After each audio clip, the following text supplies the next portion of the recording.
दोस्तों सबसे पहले तो आप सभी इंडिया वासियों को आज 14 सितंबर यानी कि अंग्रेजी दिवस हिंदी दिवस की हार्दिक शुभकामनाएं।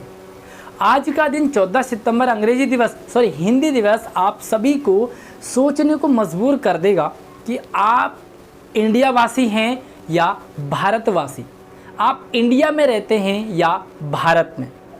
एक तरफ हमारे देश का नाम इंडिया से बदल करके भारत कर दिए जाने की बात चल रही है, हमारे देश से इंडिया शब्द हटना चाहिए और भारत शब्द का प्रचलन होना चाहिए। वहीं दूसरी तरफ हमारे देश में कुछ ऐसे भी नियम हैं जिन्हें जानकर के आप हैरान हो जाओगे। हमारे देश में जो भी कॉम्पिटिटिव एग्ज़ाम होते हैं, प्रतियोगी एग्ज़ाम दिए जाते हैं, वहाँ पर 2 लैंग्वेज में एग्ज़ाम होते हैं, एक हिंदी एक इंग्लिश में। यहाँ पर अगर आपने प्रतियोगी परीक्षा में अंग्रेजी भाषा और हिंदी भाषा में कहीं आपको कमी नज़र आती है तो अंग्रेजी भाषा को वरीयता दी जाती है, हिंदी भाषा को नहीं। आपको अंग्रेजी भाषा के अकॉर्डिंग सही गलत प्रश्न को समझना पड़ेगा, पहली बात। दूसरी बात, हस्ताक्षर 90% बल्कि 95% यहाँ पर हस्ताक्षर यानी कि सिग्नेचर अंग्रेजी में किए जाते हैं। भैया ये लोगों की सोच है, इंडिया वाले हो या भारत वाले हो, ये सोचने को मजबूर कर देगा।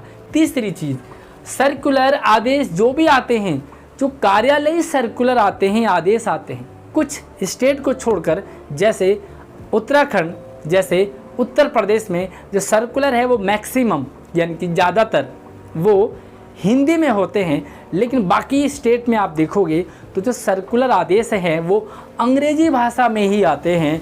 तो भैया फिर आप अंग्रेजी दिवस मना रहे हो या हिंदी दिवस मना रहे हो, समझ से थोड़ा सा परे है। आगे देखें, गाड़ी नंबर प्लेट, अगर आपकी गाड़ी नंबर प्लेट हिंदी में लिखा हुआ है, हिंदी भाषा में, तो भैया आपका चालान हो सकता है। कृपया उसे बदल लीजिए, अंग्रेजी में करवा लीजिए भाई, हिंदी में नहीं चलेगा। आप इंडिया में रहते हैं, आप भारत में नहीं। आगे देखो, IVR में जब भी आप कहीं कॉल लगाते हैं, कोई कस्टमर केयर लगाएंगे या आप कोई भी हेल्पलाइन नंबर लगाएंगे, तो वहाँ पर आपने नोटिस किया होगा कि अंग्रेजी के लिए भैया 1 दबाओगे, लेकिन अगर आप हिंदी दबाने होगी आपको तो आपको 2 दबाना पड़ेगा। 1 में आपको हिंदी दबाने की इजाज़त नहीं दी जाती, कुछ को छोड़ करके, कुछ में ऐसा है, लेकिन बाकी 90% आपको हिंदी के लिए भैया 2 दबाना पड़ेगा, 1 नहीं।